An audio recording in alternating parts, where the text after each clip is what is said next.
Vou fazer um pequeno jogo com vocês, pode ser? Uma coisa muito rápida, porque eu não tenho tempo, não é? Tenho 10 minutos. Vocês conhecem criadores de jogos de tabuleiro, designers? Conhecem os nomes, ou seja, se eu vos pedir para me dizerem nomes, vem-vos à cabeça nomes de pessoas?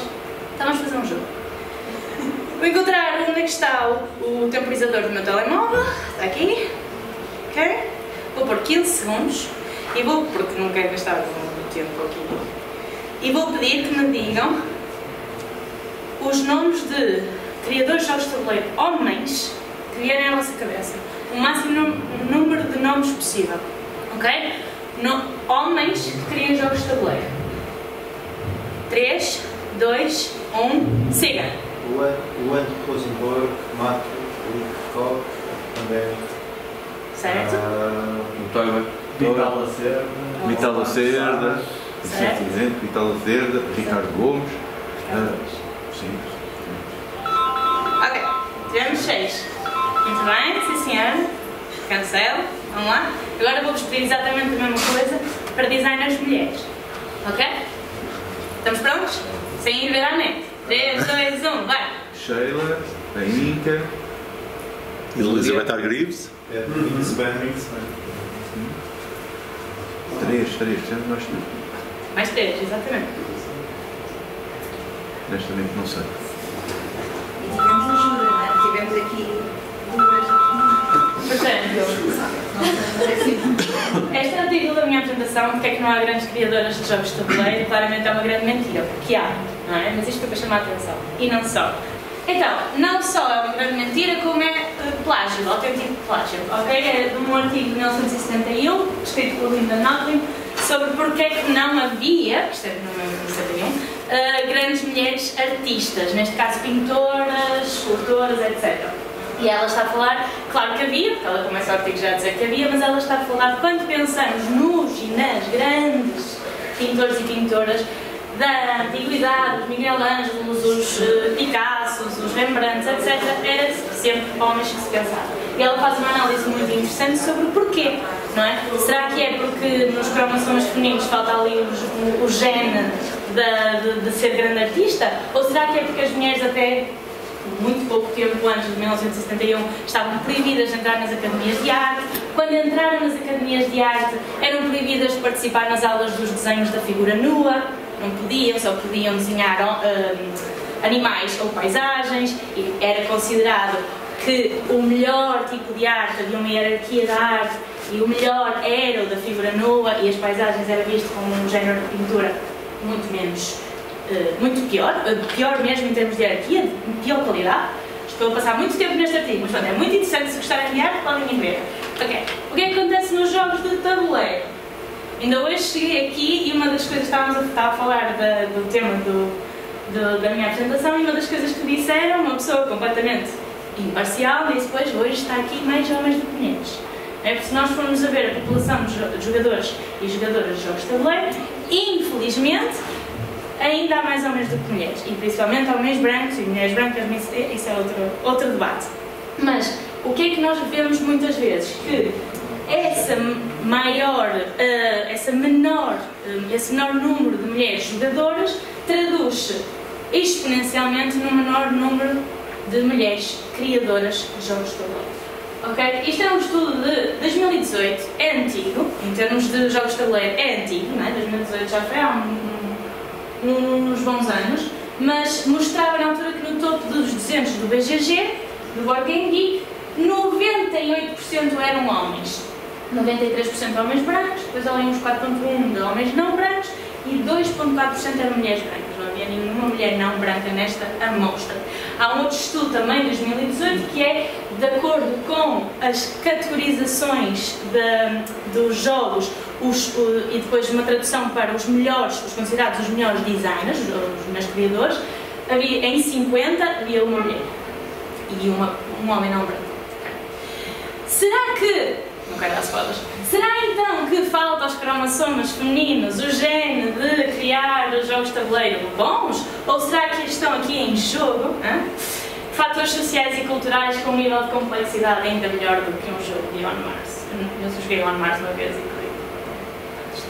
tentativa de piada. Então, Para criar jogos de tabuleiro, o que é preciso fazer? É preciso jogar. E isto é verdade em todas as artes, todos os ofícios. Um bom pintor ou pintora tem que pintar. Tem que estudar pinturas de outros pintores e pintoras. Um grande escritor ou escritora tem que ler. Tem que ler e tem que escrever muito. Quando estamos a criar algo que seja para ficar na história desses algos, temos que fazer muitos algos e temos que participar nos algos das outras pessoas. Portanto, para criar é preciso jogar. E lá está, como eu disse, há poucas mulheres a jogar jogos de tabuleiro, ou há menos mulheres do que homens a jogar jogos de tabuleiro, que é um bocado estranho porque nós somos 51% da população, não é? Portanto, porquê que há menos mulheres a jogar jogos do que homens? Há vários fatores, não é? De certeza que cada pessoa tem a sua própria razão, mas há uma coisa muito real, muito tangível na nossa sociedade, que são os estereótipos de género.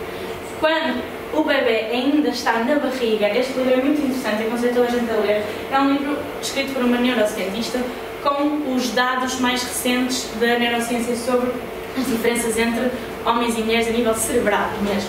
E desconstrói totalmente aquela ideia que nós temos de que o cérebro das mulheres é inatamente diferente do cérebro dos homens, não é? A maior parte das coisas, 99% das coisas são explicadas pela cultura. A mesma tarefa, uma tarefa cognitiva, em que normalmente as mulheres e os homens fazem-na com o mesmo tipo de performance, ou seja, o mesmo tipo de resultados, basta a pessoa que está a dar as instruções da tarefa dizer nas instruções que normalmente os homens fazem esta tarefa melhor do que as mulheres, que nos resultados dessa tarefa, primeiro as sinapses que são ativadas no cérebro são diferentes, não são, as áreas cerebrais que são ativadas não são da parte da cognição, mas sim da parte da aceitação social. Não só isso, como depois os resultados são que as mulheres têm resultados piores do que os homens. E isto é verdade para os dois géneros. Quando o instrutor diz o mesmo, mas ao contrário, os homens depois têm piores resultados na tarefa. Portanto, os estereótipos que nós somos bombardeados e bombardeadas desde que nós ainda estamos na barriga da nossa mãe, afetam muito mais o nosso cérebro do que nós pensamos. Ora, então, eu vou me despachar. Os jogos de tabuleiro, para além de todo o resto da nossa vida, né? Várias dimensões da nossa vida, os jogos de tabuleiro não fogem a esses estereótipos. Os jogos, quando começaram, os jogos modernos, não vamos, portanto, começaram, ok, no Antigo Egito e tal, mas os jogos, quando começaram a ser mais comercializados e a haver um marketing mais mainstream, foram muito afunilados para os rapazes. Esta é uma descrição que está na introdução de um dos primeiros jogos comercializados, que é um jogo de guerra de miniaturas, não é bem um jogo de tabuleiro como nós pensamos, mas que na altura foi um dos primeiros jogos a ser comercializado de forma recreativa. E, portanto, o que é que o autor, H.G. Wells, o escritor, escreve na sua introdução? É um jogo para rapazes. E depois para aquelas raparigas que são mais inteligentes, então gostam de coisas de rapazes. Está ali uma mensagem muito clara. Em 1963 temos uma capa que hoje em dia já é muito conhecida, não é? Que é, nota-se claramente para quem é que este jogo é para ser vendido. Não é? Quem é que deve jogar este jogo? O pai e o filho? E quem é que tem que ficar a tratar das leis domésticas? A mãe e a filha. Ali atrás, no fundozinho da capa. Mas isto não é um problema só do século passado. Este estudo também é antigo, né? 2016, no mundo dos jogos de tabuleiro muita coisa mudou, mas é o único estudo que tenho com estes dados. Quero fazer mais, mas preciso de financiamento. 3 minutos? Não, nem isso, já passou. Ok, vamos lá. Pronto. Um estudo que mostra que há mais probabilidade, havia na altura, maior probabilidade de encontrar capas com ovelhas do que com mulheres. 5% das capas tinham apenas mulheres. Sabem quantas capas tinham apenas homens? 62%. Para jogar é preciso tempo e as mulheres têm menos tempo livre do que os homens. Há um estudo de Portugal de 2016 que mostra que as mulheres passam mais tempo em trabalho produtivo. Trabalho produtivo é a junção de trabalho pago com as tarefas domésticas, ok? 1h13 a mais do que os homens por dia. E um estudo com 19 países da Europa diz que as mulheres passam mais 36 minutos em trabalho produtivo do que os homens por dia. E isto é uma coisa que é constantemente verificada em vários países do mundo. Para jogar e criar é preciso inclusão, portanto não é só preciso tempo, mas é preciso. Os jogos são uma atividade comunitária. Já há muitos jogos a solo, mas a maior parte das vezes, na grande maioria dos jogos de tabuleiro, precisamos de outras pessoas com quem jogar. E para jogarmos, precisamos ter pessoas que nos aceitem na sua mesa. E há muitos relatos.